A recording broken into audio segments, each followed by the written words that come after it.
Hello and welcome to Midweek Mingle. I'm your host, Corinne, and Midweek Mingle is where I sit down with scientists, academics, researchers, and we just chat about what they're doing, who they are, and just to get to know the person behind the science. Today I have the immense honor of having Dr. Yu with me, and Dr. Ute. Dr. Ute is actually one of my lecturers. She is my clinical and counselling psychology lecturer. For those of you who know Ute, you will know that she is an extremely gentle, kind-hearted, caring, brilliant psychologist. She's obviously a doctor in psychology, and she's just recently started her brand new platform, which we'll get to by the end. But now I would just like to say hello, Dr. Yu. Thank you so much for joining me. I'm so honored. Just start off by telling us who you are and what you do. Thank you. Thanks for inviting me. It is, I think, yeah, you said it's an honor. Yes, on the other side of the computer, it's also an honor. It's a big honor to be here.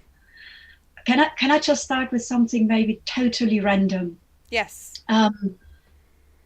It's still so very new to me when somebody says, "Hello, Dr. Ute."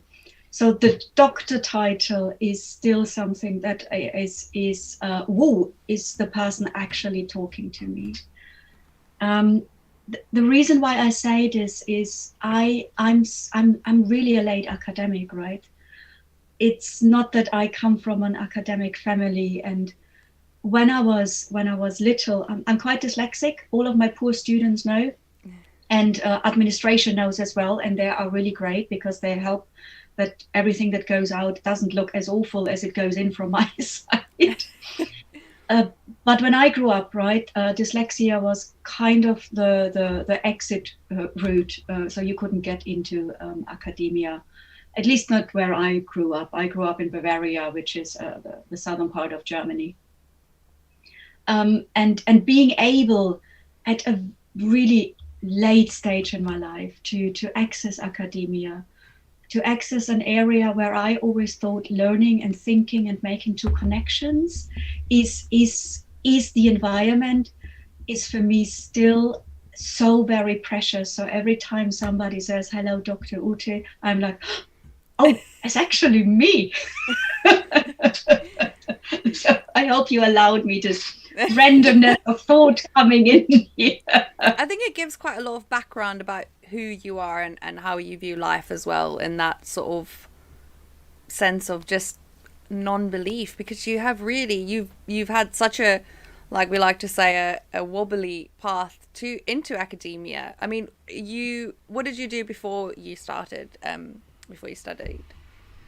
So Germany has a very strong system of training on the job, right? The apprenticeship system. So I trained as a hotel manager, so which is a very glorious training. So the first 6 months you clean toilets, the next 6 months you do carrots, and then I was able to go into service, which meant going into a beautiful restaurant. I had a brilliant time, don't get me wrong. It was a really interesting time. I learned so much. I learned respect. I learned serving. I learned service above myself, which much later I discovered this not being a vision of the hotel industry, but of Rotary. But what the hotel industry really helped me to do is I was able to leave Germany. I lived in Spain. I lived in Texas. I worked in the UK. And I worked in South Africa as a very young woman in a time when everyone told me, "Look, you are a female in hotel industry. You could be a waitress working outside Europe. Definitely not. In a higher position, no go." And being able to go to South Africa, which was a long-standing dream of mine, especially in a time where Mandela was freed. Where Bishop Tutu just happened to hang out in Cape Town, allow me to say it like this, right? So I could just hear him and on a Sunday, or walking through the park, you could just listen to the change in the country. I mean, retrospectively, I'm overwhelmed by how much I saw. At that time, of course, I lived in the time, so it was, well, that's how it is. It also taught me something about titles, funnily enough. We had this wonderful man in the hotel I worked with, and he introduced himself to me as Papa Banda, and he was the spokesperson for the employees of the hotel. So, And for those of our viewers who don't know, in South Africa, I'm South African. Papa and Mama is generally sort of like king and queen. It's some of the highest honor you can get as a person, especially from non-family members. And so he was really high up if he was called Papa Banda. And I say 6 months because that's how long it took him to talk to me. He would not approach me. He would not talk to me. I wasn't able to approach him. And after these 6 months, I never forget this. This was an evening. I worked really late, worked long hours, long hours. And he came to me and he gave me the title of Mama Ute. Again, being very young, I was not aware of the honor in such a way as I am today. But for me, having this experience in my life, being given a title out of who I am, how somebody for whom I come from such a strange background kind of goes into a country just to get work experience, giving me such a title, what an honor. And I still have this in my CV. When somebody asks me what are the greatest achievements in your life, I'd say this is one of my first achievements in my life, that I was given that title. So how did you get from working your way up into that sort of industry, into academia? Where was that step? What was it where did that passion come from? Because now all I can see is psychologist, and so it's just interesting to hear how you got to that part. Yeah. I came back to Germany, and I left hotel industry, and I read a newspaper article about how children learn best within the first 3 years a second language. And when I mean best, I mean on a more natural way. And there was a couple of things around the phonemes and pruning of the brain. All of that for me was really a world I didn't understand. What I understood, however, was the process of, if you are working consistently, if you are giving a child enough playfulness, they will engage in learning. And this is how I started a private educational institute together with a company which is called Helen Duron, who provided me with the training. And I started with 5 children, right? There were 5 children who said, we're going to learn English with you. And their parents, of course, because these 5 children were about 12 months old. Oh, that's wonderful. A wonderful experience. So within a couple of years, I had built a couple of learning centers. I oversaw a team of 25 teachers. I myself taught over 100 children every week. The youngest 12 months old, the oldest 17 years old. And I did this for 10 years. And many of these kids stayed with me for 10 years, right? So something really interesting happened. I connected with the children in the way I taught them. And they were bright and brilliant. I very quickly was called the person who can work with, in vertical commas, difficult children. So I got children today, I would say, hyperactive. I got children today, I would say, possibly are on the spectrum. This is the spectrum of autism. Autism spectrum, yes. Yes. But at that time, there were kids, right? And parents came to me and said, look, we heard about you. would you, and this is my child. Yeah.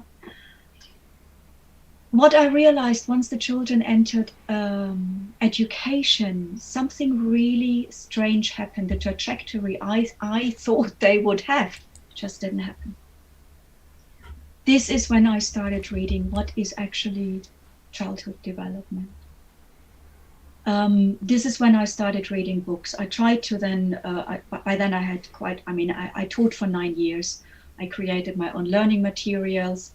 Teaching within that environment was, so I taught English as if it was a second mother tongue. I didn't translate, which is not a problem when you teach, nouns or verbs or adjectives. But, teach the difference between two, and two, right? Yeah. Or there, and there. As a non-native English speaker, I can agree. It's very difficult. So I really started to become really creative. I started to break down concepts which are really complex into digestible steps. And this is where my dyslexia helped me, because I'm a very slow learner.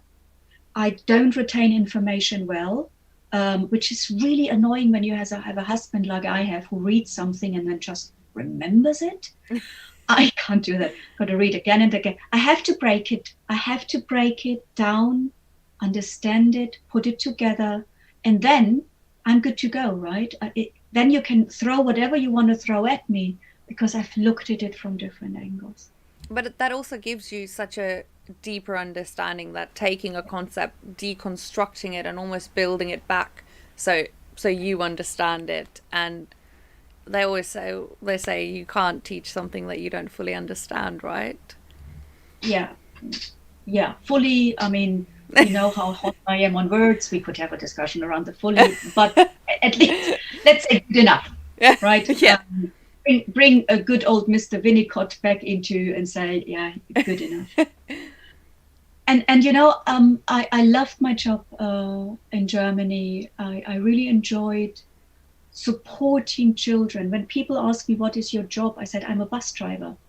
And they were, what? I said, well, a bus driver picks people up from where they are and helps them to get to the destination where they can be. That's such a Dr. You metaphor. I love that. And there came a time when I had to decide, am I going to carry on? I mean, I worked 14 to 16 hours a day, very often without weekends. What am I going to do? My passion became more and more psychology. The country I lived in did not allow me to study it. It took me 2 years to take a decision, which then resulted me coming to the UK, doing a master's in creative writing, then doing a bachelor in psychology at Birkbeck. At the same time? After my master's, I did the bachelor. Then I went to Lambeth College and did a counseling certificate. And then I did a doctorate as a counseling psychologist.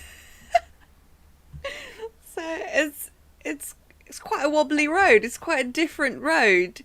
Yeah. It's I think it's so nice as well to hear. I've had Brittany on last week, and the week before I had Jilly and Trudy on. And I love hearing just these wobbly, wonky paths, that everyone's on a different path. And I think it's just something I want to reiterate for someone listening, not sure if they want to get into academia because they've been on such a wobbly road, that it can happen at any time. It's no one's road is straight and narrow and straightforward. Yeah. I think it's the box thinking, and I'm definitely a person who has box thinking. It's this even now I think, how should life look like? And I catch myself when I think these type of thoughts and have a giggle.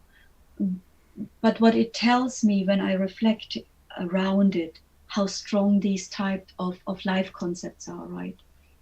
And when you are not a person who pauses and reflects, and pausing and reflecting, this is not natural. That's a skill you got to learn and train, and it takes time. But it's so important. It's so crucial. Yeah. It's really, it's something that I've over the last few weeks. I've tried to do a bit more after actually using your platform, but we'll get into that in a second. You continue, sorry. Yeah, yeah. I think this gives us that moment of pausing, and what pausing does. And I think this is very interesting because this brings time and space as the interaction here together. Pausing in time creates this moment in space where we have a choice. Yeah, because quite often when we don't pause, what we do is we automatically react. We do what we habitually have done in the past. Yeah. Whilst I would argue that this is a choice also, I would say this is most probably a not very conscious choice, not a choice with awareness. Yes. So what that pause gives us is it creates that, okay, this is what could be done, this is what could be done, this is what could be done. Which for many of us increases anxiety, because now all of a sudden what we see is the person who needs to choose is us, and the responsibility for these choices is ours too. It's like taking yourself off automatic, auto drive, autopilot, and putting yourself back in the driver's seat, which can be incredibly scary. Yeah. But so and important. Don't get me wrong. The autopilot is really important. I mean, if we don't have an autopilot, we would die, right? Because you would have to learn not to cross the road when a car comes every time. We don't want to do that, or we don't want to be on autopilot when it's not nurturing for us, right? Yeah. So how do you make that distinction? How many times a day do you sit down and pause and reflect? Do you do it after a big situation, a big event has taken place? Do you often do it at the end of the day, at the beginning of the day, perhaps? So I think I'm really, really bad with having this. I get up in the morning and do my 20-minute meditation. I've noticed this doesn't really help me. So I'm the person, I get up, I go for runs twice or 3 times a week, and I do a bit of yoga. So for me in the morning, this is something I need, which helps my physicality, my physical self, to step into the day, reconnecting my brain, which is really active. I love living in my head, right? But to bring it back into the rest, I mean, into the holistic Ute. I think where for me reflection started was, if I may say that, very predominantly started was in 2014 with a cancer diagnosis. And there was this single moment where I thought it was like stepping out of my life, because the diagnosis all of a sudden created life as an entity in and of itself, something over which I have no control. This became very clear very quickly. And I think at this time I realized you have a choice. You have a choice in this moment to be devastated, and you have a choice in this moment to see something that is beautiful. So what I noticed over time was, whilst it's devastating and difficult, there were also moments when I thought, oh wow, quite a long time that I've really paid attention to. For me, it was a sunset at this time. Now, let me just be very clear. I'm not one of these people who says everything bad that happens in your life happens out of a good reason, right? Or no, I call them unicorns. I don't do that, right? Because suffering is in our lives and it's difficult. But suffering's also important. I mean, you can't always have sunshine and roses. You won't have anything to reflect on. You won't grow as a person. Yeah. You won't move forward, and you would actually just, the good would turn into bad if there were no bad. Yeah. And I think, what it can teach us, that despair and joy are not mutually exclusive concepts, right? I can see the beauty of something whilst grieving for a lost one. And that's okay. This is what I have experienced in my life, and this is what I am building in my life. It's also interesting, I do quite a big amount of clinical work, how much this connects with people who are really sitting in a dark hole, where the idea is I need to change everything before I can engage in joy again. And these are thoughts I'm really questioning. Is there really not a second of joy right now here? Can we find it together? Reconnecting with the fluidity of life rather than the boxes, this or that. Can it be this and that? So it's one of those things that you hear and you almost need a bit of processing time to sort of think about it and realize, well, yeah, life is really fluid. You can't just have this or this. There's always going to be a mixture of everything. Yeah. And yeah, embracing the mixture is equals embracing the ambiguity, right? Again, and that's what makes us choke from time to time, because we don't really know. yeah, incredible. And so you went through this really, really difficult time. You learned to reflect and look back. And what was it that encouraged you? You were a teacher before, but what was it that encouraged you to lecture, and to end up helping so many students now? The reason why I want to lecture is because, and this sounds really not modest now, and it's actually difficult to say. I want to inspire a generation I can touch to be good in what they are doing. Yeah. And passionate. Yeah. Again, I've got a bit of a problem with the word passionate, because I was told suicide bombers are very passionate people. So this is why I have the problem with the word passionate.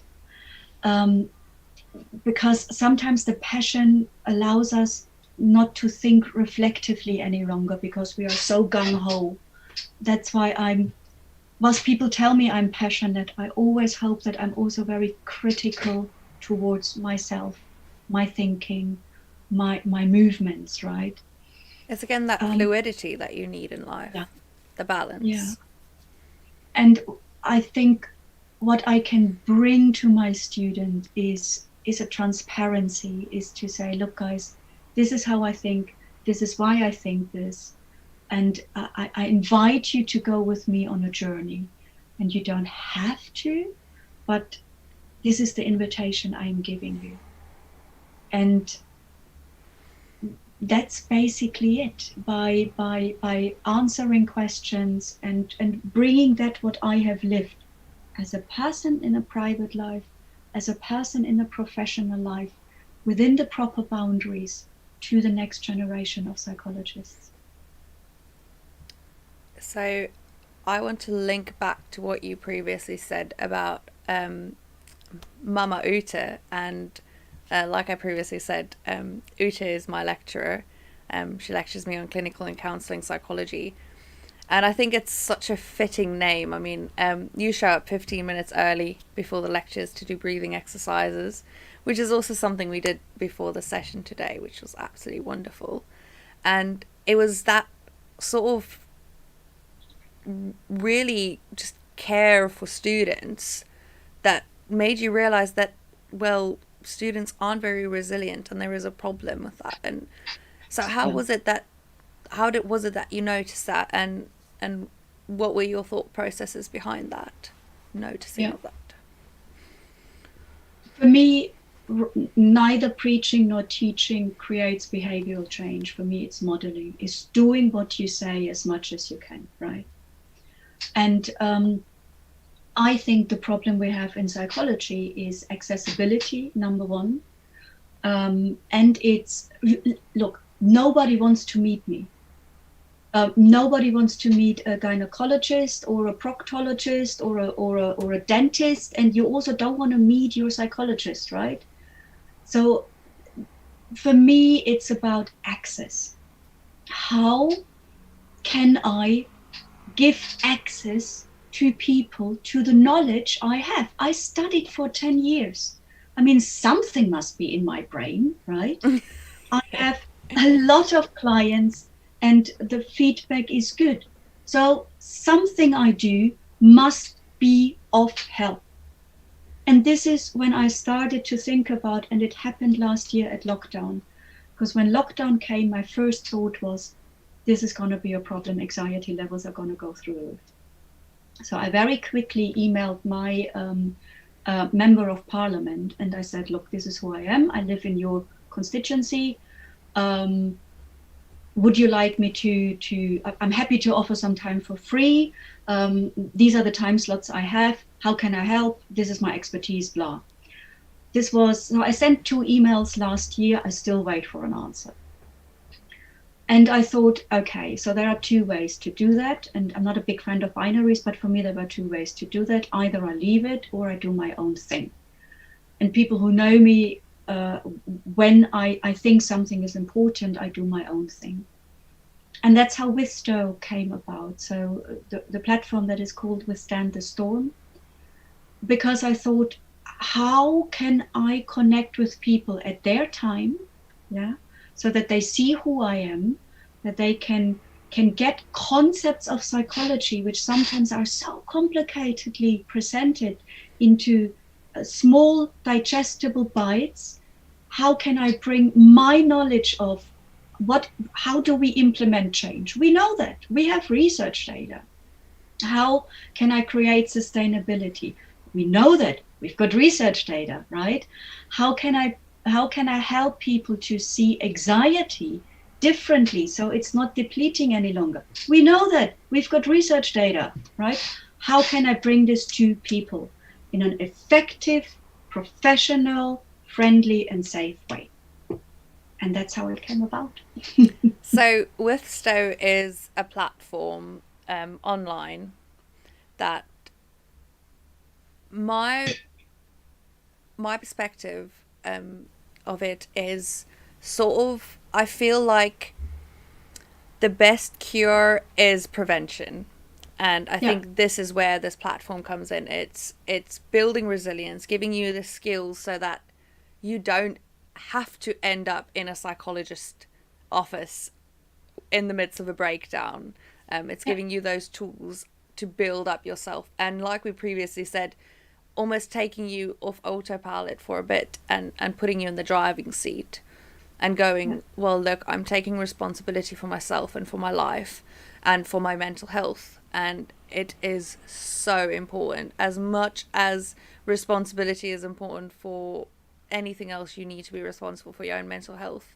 And what I really find incredible is what I thought was, you know how they say 9 out of 10 dentists recommend this, but you think, why would a dentist recommend them? They just want to make money and want me to go back to their office. I really think that this comes from such a pure place of really just wanting to help people.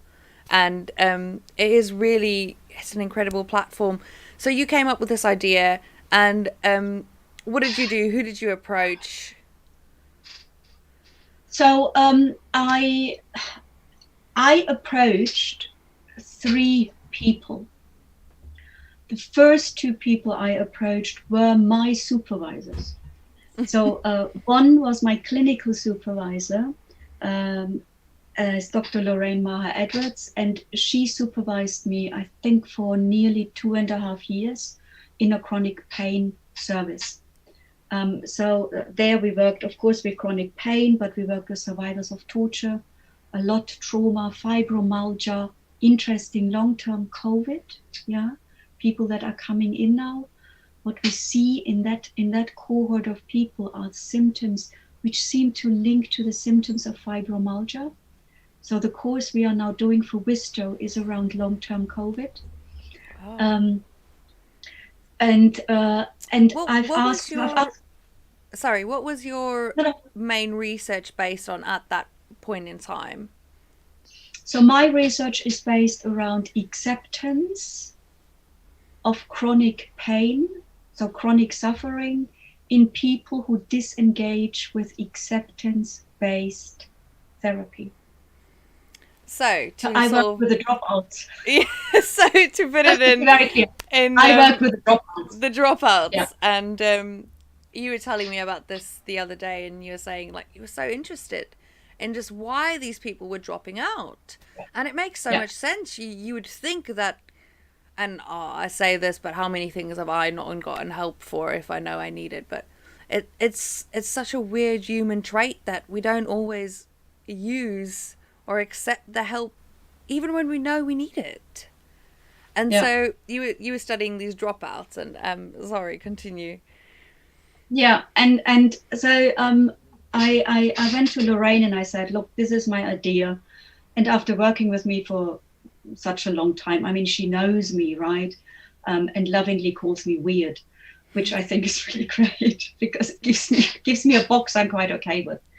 And she was on board very quickly, and I said, look, I have a company. They are building kind of the back end, right? So the what I lovingly call this binary coding stuff, which I mean you can hear it. I'm not a coder, right? They are very engaged with the idea because they see the potential in it. Would you like to come on board? And she said, yes. The second person I approached was my academic supervisor. And this is Dr. Russell Ailing. And again, working with me on my thesis for 2 years. He knew me, right? Apparently, we had a very loud discussion in a beer garden once about my thesis, and it apparently was that way that other people were ducking under the table whilst we had a really good time discussing. And again, I said to Russell, look, this is what I'm doing. And he said, that's a great idea. Come on board. And I think it's so incredible to link back to our previous 2 sessions that we had, and also the SOFA network. So for those of you who are new, the SOFA network is a network of women, and it's an acronym for Supporting Outstanding Female Academics and Researchers. And Ute is on that network with me, and our focus is mentorship, really. And we've been speaking a lot about the importance of mentorship and having people to turn to with your ideas, and people you can trust, and people who will guide you and be really critically honest with you. And I think it's so incredible to hear this journey. And every psychologist I really speak to, or academic, has had some sort of mentor for them there. And it would just be nice to hear your views on as well on the importance of mentorship. Sort of slide that in there. Absolutely. Allow me to say this maybe with the third member, and this is Dr. Saika Iqbal, who came on board as a positive psychologist, right? Somebody who is not a HCPC accredited practitioner as Lorraine and Russell are, but who comes more from the academic university side. And what Withstow does is we take good people on board who know what they are doing, right? Could you give us a little bit of background behind positive psychology? I think it's quite it's a little bit of like a niche almost. You don't hear a lot about positive psychology. Yeah, so I think what we do in what clinical psychologists does and do, and what we counseling psychologists do, we work with what has gone wrong. And positive psychology looks more at what are your strengths. Yeah, can we build your strength?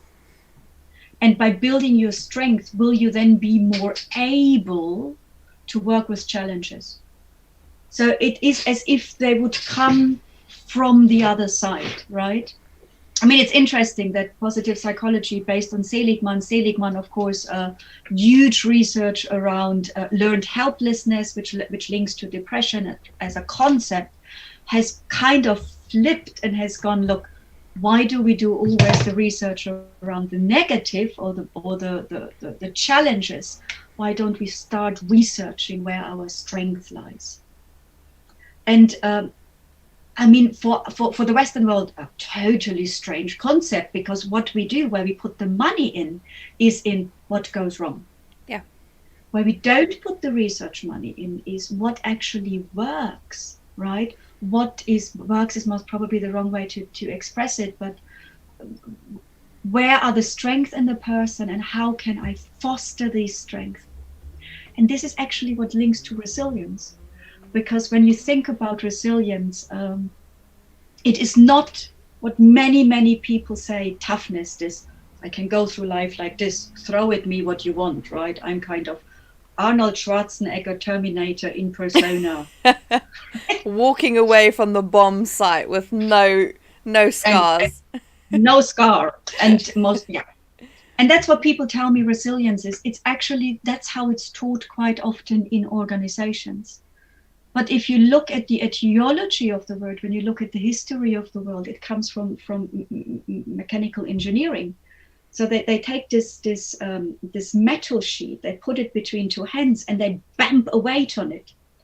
So then the metal sheet, of course, bends. Resilience is measured in the way it jumps back. Oh. And that's what resilience is. Oh. So this teaches us various things. Firstly, we need to have a challenge in order to develop resilience. No challenge, how are you going to train it? You can't bounce back from if there's no dip. Oh. Secondly, it tells you bouncing back. It does not tell you being oblivious to suffering. Yeah? Yes. And that is, although it sounds so, of course this is how it is, Ute. It is such a huge difference. Because how many of us say, I'm not going to, my heart was broken, I'm not going to fall in love ever again. Yeah? No, definitely. And it can be anything, really, that resilience of that bouncing back. I mean, sometimes it's, life comes at you from all angles. You might be a metal sheet and you just get bombarded with this pressure. And so it's interesting to think about it as a way of, my resilience is not how far I can be bent before I break, but actually after I've been bent, how far do I bounce back? How to bounce back. Yeah. And that is really linked to that positive psychology, because to be able to bounce back, you need to know your strengths. You can't bounce on, if you've got a good leg and a bad leg. If you want to get somewhere, you're going to use your good leg, and so it makes sense. Yeah. So you approached Saika. Yeah. And she is the third partner in Withstow. So she's the third founding member, and now slowly more people are coming on board. Mentorship comes in for me in what we are doing here is something really new in psychology, right? We are creating courses, small bite-sized videos, handbooks or MP3s, MP4s. It's created by psychologists. It is professionally filmed, and the person who sits in the film is the psychologist. Hugely anxiety-provoking for many of my colleagues, right? Yeah. So now I can help, I can mentor people who have mentored me in the past to engage in a new way of my husband calls it psychologizing. Psychologizing people. I love that. Yeah, so he says it's psychologizing, but bringing psychology to the people. And you know, if you have been working in a particular way for a long time, then of course it is difficult to say, I'm going to sit in front of a camera light, light, light, light, light, right? I've got 20 minutes and then it's got to be a wrap. That's different environment. And there's no facial expression. There's none of that. Even when you're lecturing, you get some feedback while lecturing in person. You get facial expressions. You get to see what the other person feels by their body language. And I think it is incredible. People always think, and I've had people say this to me as well. Well, you study psychology. You're a psychologist. There's no need. You don't get anxiety. You don't get depressed. Psychologists are just the epitome of mental health. And it is good to just take a step back and think, well, yes, everyone gets stressed. Everyone gets anxieties, and it's how you deal with it. And that's so incredible that you can now turn around and mentor someone who's mentored you.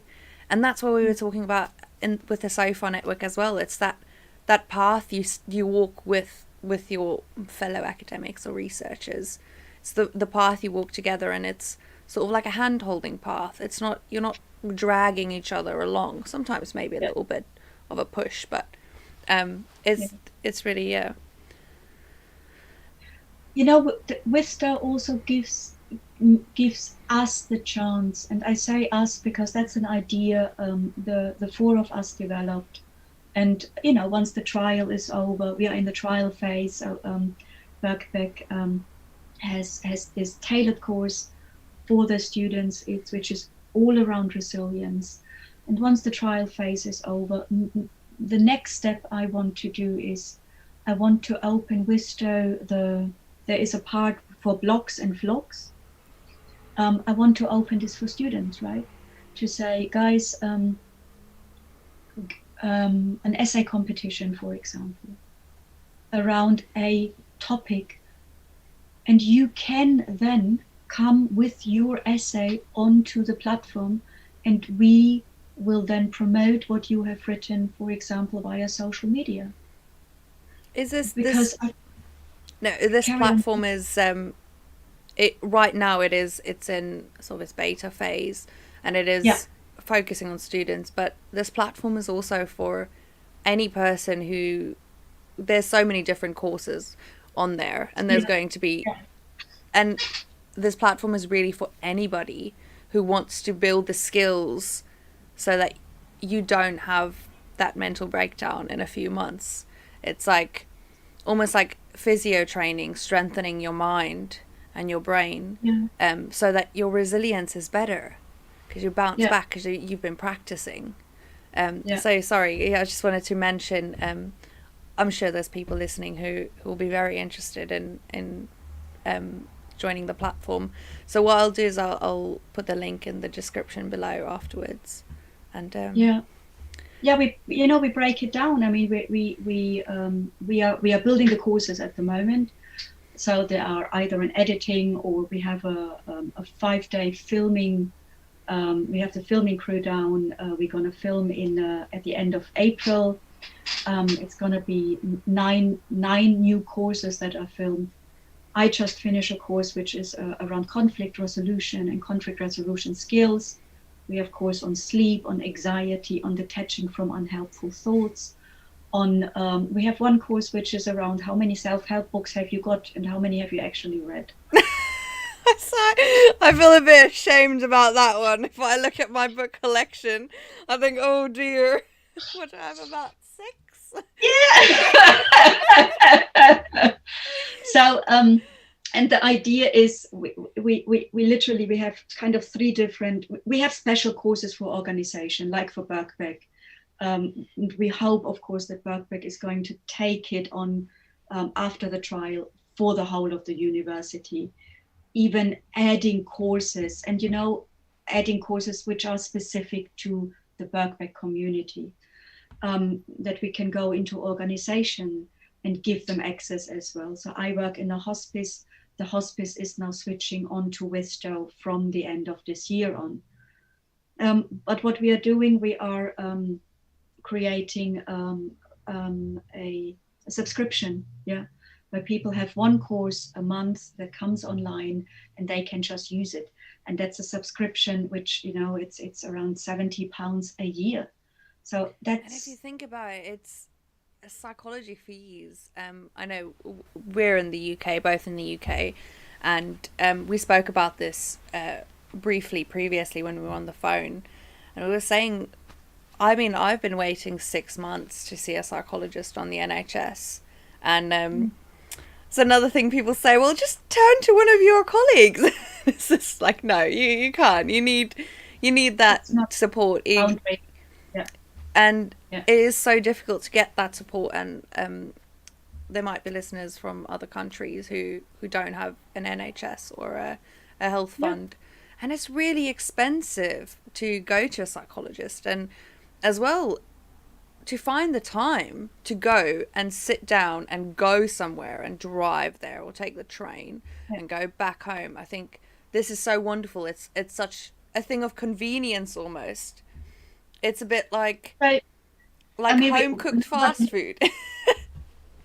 nobody listens, right? So how I can say that I want to make psychology convenient for people, right?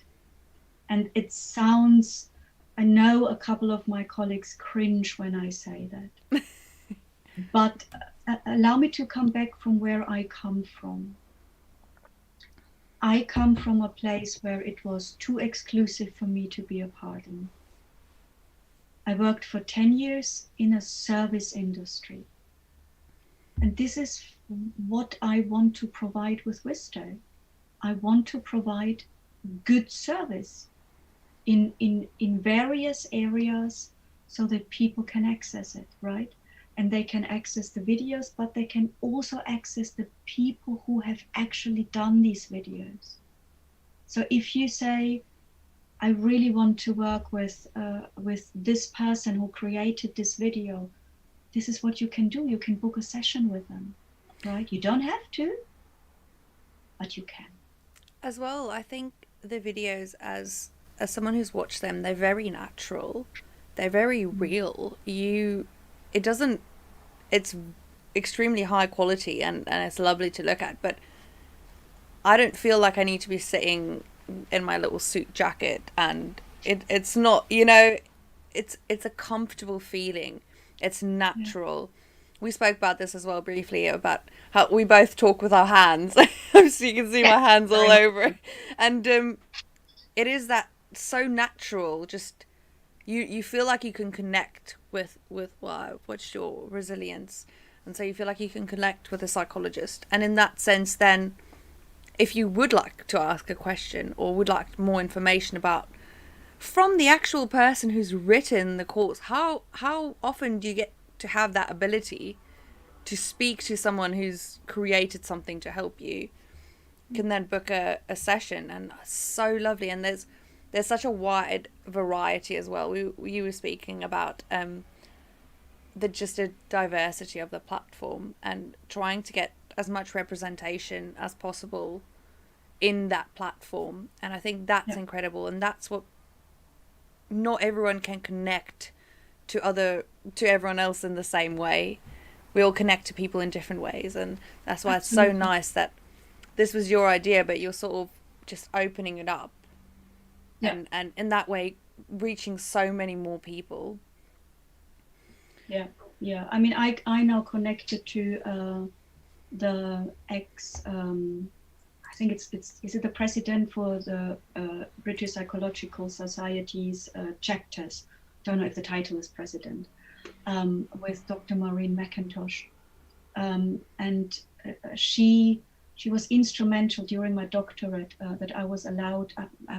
She gave me the opportunity to write a chapter in a book, which is called Diversity in Leadership in Psychology. And it is a book about looking at diversity. And I know the word diversity is a very contagious word. Yeah, allow me to use it still for the sake of our interview, our communication today. And it was about looking how we have to work really hard in order to create a pluralistic society, and we have to work hard for that. And I've now reconnected with Maureen, and I have said, look, this is what I do.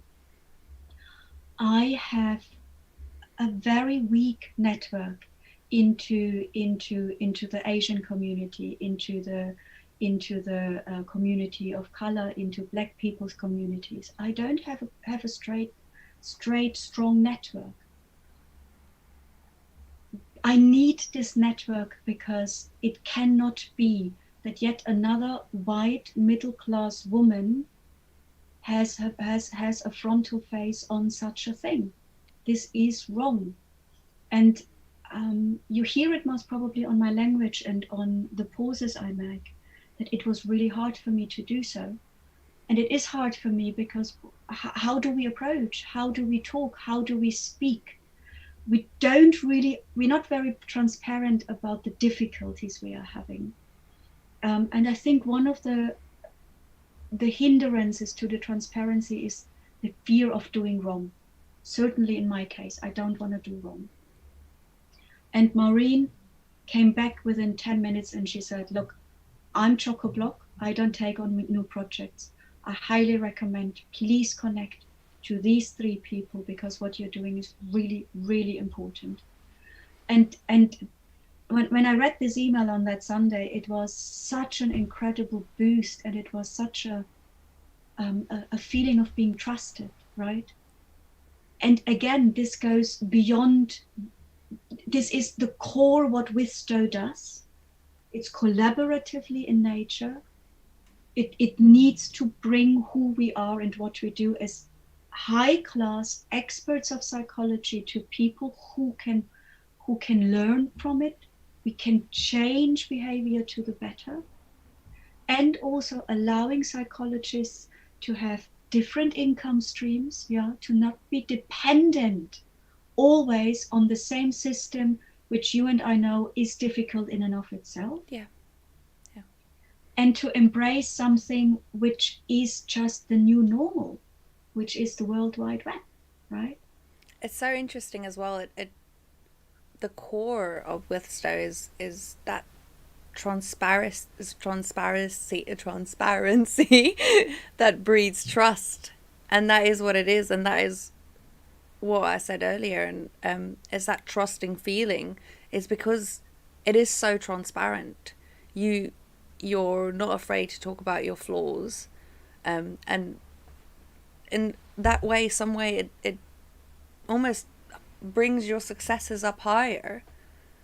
And it's that honesty that's so beautiful. I mean, I was very blessed because creating these videos. Look, I'm not a video maker. If you watch my YouTubes, you're gonna cringe. I mean, that's how bad they are, right?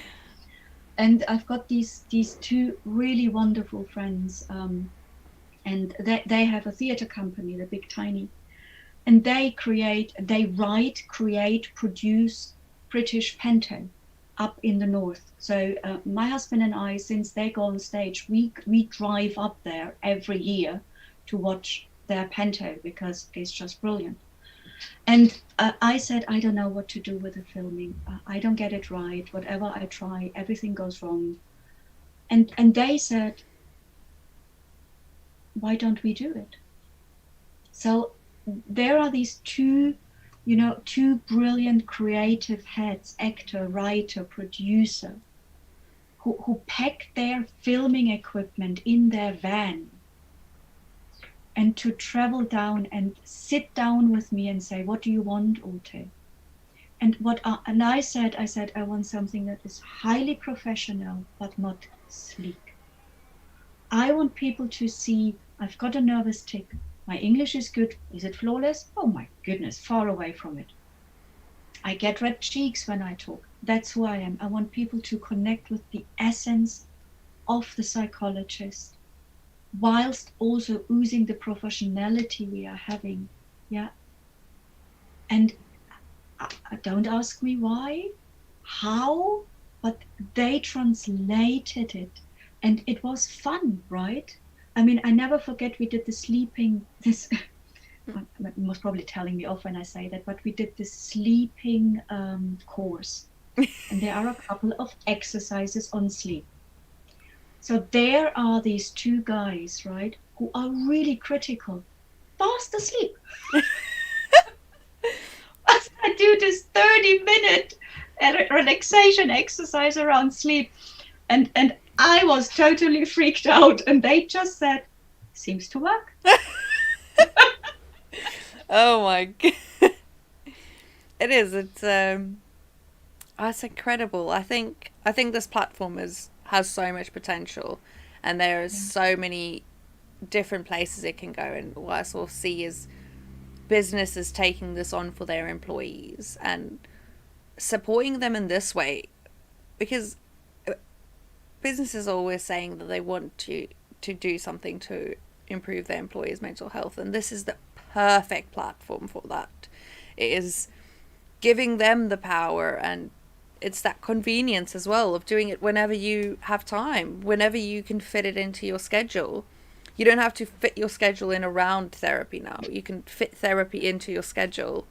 And that almost takes that anxiety away. I don't know. I think for a lot of people, for me, scheduling is a bigger headache. I get so anxious when I need to schedule things. And now it's like, when I have a chance, I'm going to plan this in. And it doesn't have to be a massive block of time. No, that's why we say, okay, I mean, we produce between 9 minutes and 15 minutes. That's the max of videos. Because I'm very selfish now. You send me a training video which says 20 minutes.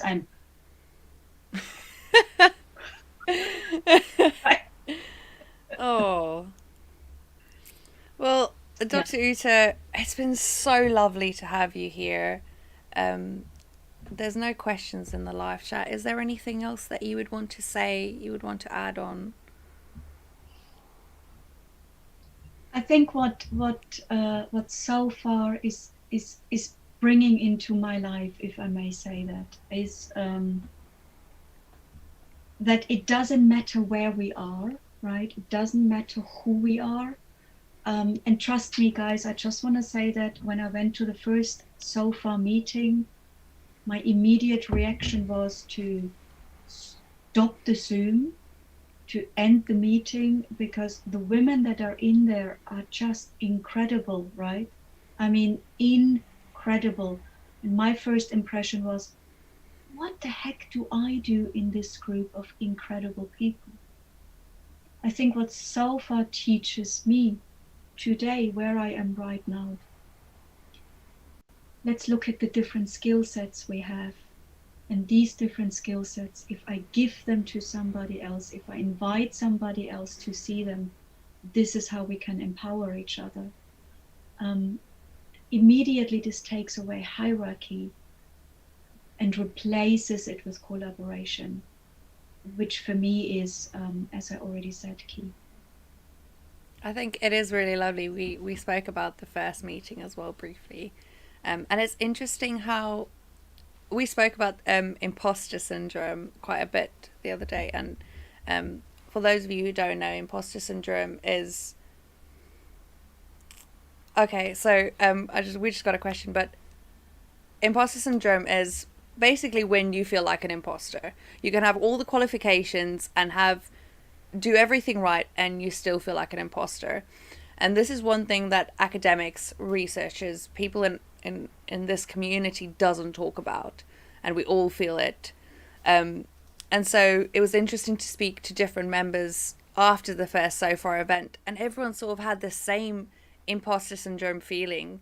And we were saying as well, it's incredible that something we all experience, no one really speaks about.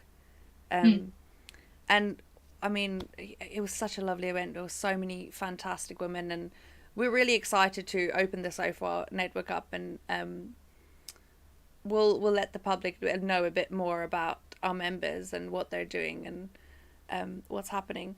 We had a question. Says, so many undergrad students want to be clinical and or counselling psychologists. What is the best piece of advice you could give them? I think that's an incredible question. This takes me back to, I'm a very direct person, and many of my clients call me Bootcamp Ute. I can imagine that. wanting is not enough. I have spoken to so many undergrads who come to me and say, but I really want it. It's a very, very long road with a lot of setbacks. We had the panel discussion last week in the module where I had wonderful people on the panel, meaning one of them, after 5 years of applying, got on the clinical psychology doctorate.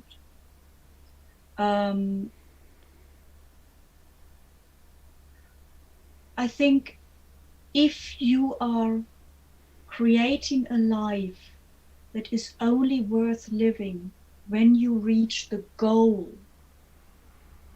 then you are wasting life. If you are saying the pathway towards the doctorate is what I embrace, what I enjoy, what I don't regret, not just, a means to an end, but something I really want to do, then there is no stopping you.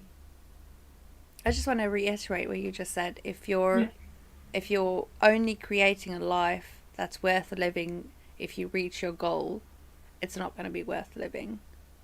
That is so incredible. It is, and this is so cliche to say, it's the journey that matters, but it really is. And in clinical, like you said, it's incredibly difficult, and it's that determination again, and that pushing through, resilience. Resilience after setbacks. Resilience, the reflection, the transparency towards yourself and life. Transparency towards yourself, what I mean with that is the question, why do I want to? And very quickly when I say to people, why do you want to be clinical? Because it is the only paid program in the UK. Whilst I understand the answer, it's not a good enough reason. Yeah. So people who want to do that, think about how the journey could look like, and the pathway towards it. Dare I even say must be something you still enjoy waking up in the morning. The values of your life. Let me say it differently. I think the heartfelt purpose of why you want to live the life you are living it must be in every day. Because, it's not going to be the first application that goes through. It's not going to be the second or the third one, right? It might be the fifth one, as that wonderful trainee Ron spoke to us about. These were 5 years of his life. And what he said, in these 5 years, I had a great life. I did wonderful work. He worked clinically already at that time. I learned, I studied, I engaged with people I wanted to engage with. This counts. So whilst I'm a very goal-driven person, just to be very clear, whilst the goal is important, breaking the goal down and having the drive of your heartfelt purpose, I think this is important for the undergrads, knowing your heartfelt purpose. This is something I just thought about. I wanted to ask you, what would be your best advice for mentoring someone and for being mentored? So mentoring someone, allow me to, may I rephrase this a little bit? Who would I mentor? Who would I mentor, right? Again, it would come down to how driven the person is towards something. Yeah. These are the people I enjoy the most to mentor, is the openness towards the new, the area of development, scary, but let's look anyway, right? Let's jump. yeah, Kierkegaard, right? Being able to do this leap of faith, not knowing where it's gonna go, yet being open to it. These are the people I really enjoy to mentor. Personally, how I would want to be mentored is people who are really stepping out of who are observing me and say, look at this, look at this, look at this. How does it connect? Where else could you connect this to? How can you connect it back to your strength? Yeah. Sort of taking that like aerial view of a problem, because it's so difficult to see when you're inside it. Sometimes having that bird's eye view, that's such an incredible way to think of it. Yeah. And that's why I think mentoring, whilst it is wonderful to have mentoring within your community, yeah, I also I would really say to people, don't shy back to be mentored by somebody who is outside your profession. This might not be bad at all. It gives you a different network, fair enough. What it can give you is also the view around your personal structures, your habits, your way of thinking, right? Yeah, I think that would be or these are my thoughts around mentoring or being a mentee. I think as well, when people hear mentoring, they almost have this teacher student perspective, and that's definitely what I had before I sort of read more into it and asked more opinions. And it isn't really that, is it? It's not that hierarchical. That's my English. Just saying it. You are the mother tongue here. I just wanted to say that. And it is like, once again, it's fluid. It's a relationship. It's supporting each other, and like you said, you can mentor someone who's been mentoring you, and it's incredible. It's positive psychology, focusing on your strengths. Yeah, absolutely. Well, Dr. Yu, it has been so lovely to speak to you today. It's been absolutely incredible. Thank you so much for coming. Our viewers have really enjoyed it as well. I can see the live chat. I am so excited as well. Next week I've got Dr. Ameline Bardot. So please like and subscribe so you don't miss out. And we will be here every week Wednesday. So make sure to join in. And next week we will also have some new art to show you. So we're changing our logo. So don't be so surprised. We have some people in the comments saying thank you so much, Ute. Really interesting. And thank you. They said thank you for the mention. It's called the Big Tie.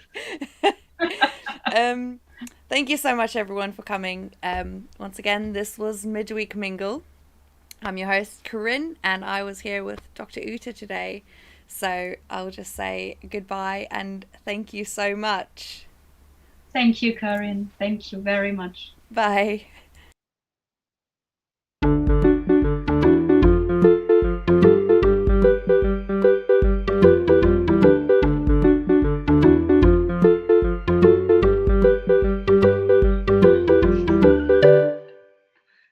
Can you hear my husband in the back?